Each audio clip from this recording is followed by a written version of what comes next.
In 2008, the Seattle Supersonics lost their franchise when they relocated to Oklahoma City and became the Thunder.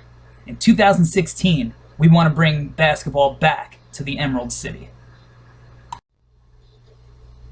The Sonics Arena will be funded by private investors.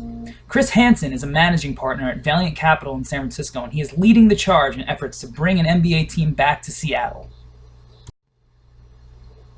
The city demographics, according to the census in 2010, puts the population count of the city of Seattle at 608,660. It is a predominantly white market with 69.5% white, 7.9% black or African American, 0.8% American Indian and Alaskan Native, 13.8% Asian, 0.4% Native Hawaiian and other Pacific Islanders, 2.4% other races, and 5.1% two or more races, as well as 6.6% Hispanic. The household median income is $67,100. According to the census of 2010, Seattle's population was around 608,000. In 2015, the population estimate is 662,400. The 2015 to 2035 housing unit growth will be about 70,000. The 2014 job estimate is 514,710, and 2015 to 2035 job growth will be about 115,000. In bringing basketball back to Seattle, we are proposing a new arena instead of using the Key Arena, which was used for the Seattle Supersonics when they were still around. We are renaming the arena the Sonics Arena. It is to be developed and primarily financed with private funds. The King County Council and Seattle City Council each voted to approve a final financing plan for the proposed sports arena in the city's SoDo neighborhood. The largest portion of the $490 million cost comes from private investment, with the balance from city-county bonds that will be repaid solely by rent and tax revenue generated by the area, revenue that would not exist but for the existence of the arena.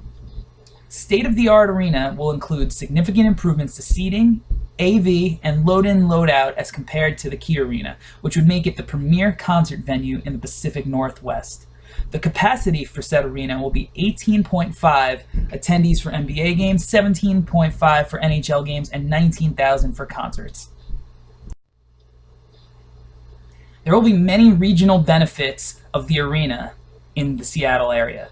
The arena construction would support approximately 3,570 jobs and $289 million in wage earnings. ArenaCo commits to using the City of Seattle's inclusion plan as guidance for the use of WMBEs on the project. The NBA and NHL franchises would create demand of upwards of 5,000 hotel room nights per season, providing a boost to tourism during the winter months. Gross regional economic activity from arena operations would generate approximately $313 million in economic activity annually. Transportation around the arena will lead to no significant, unavoidable adverse impacts to the street system. Public transportation, bicyclists, and bicycle corridors are expected. The order of magnitude of charge in traffic volumes associated with an arena for any event falls within the range of current event experience. There would be not an increase in traffic volumes during peak conditions on event days, which would occur more frequently with the addition of an arena. A number of measures have been identified to reduce the level of traffic volumes, including demand reduction and management of vehicles to orient them to the most appropriate route. Traffic impacts and travel time effects from an arena-only event would generally be the same or slightly less than a Mariners-only event.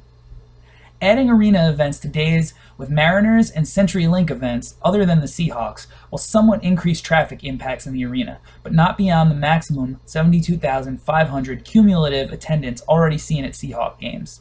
The seasonal overlap between the NBA and NHL games and baseball and soccer is limited to a relatively small period in the spring and fall. Throughout the winter NBA-NHL season, arena events would not compete against major events in the existing two stadiums. The smaller number of Seahawk games facilitates joint scheduling during the winter. Various potential mitigation measures were identified to address the transportation impacts, including local intersection improvements, sidewalk improvements for pedestrian traffic, a new pedestrian bridge across the railroad tracks on Holgate, and contributions to other mitigation measures identified by the city. Sponsorships for the arena will be built off local and big business from the Seattle area. Starbucks, Expedia, Tune, and Microsoft are all big business that have come in and around the Seattle area, as well as the many local businesses that will be surrounding the stadium and in the Seattle city. Marketing for the Seattle Supersonics will first and foremost be bringing the Seattle Supersonics name back to the city. There's a rich 41-year franchise history that already is embedded with passionate fans. Merchandise feeding off the nostalgia of retro players will be a huge seller for the Seattle fans. The defunct Sonics finished ahead of the New Jersey Nets in merchandise sales in 2013 to show just how passionate the city of Seattle is about their team.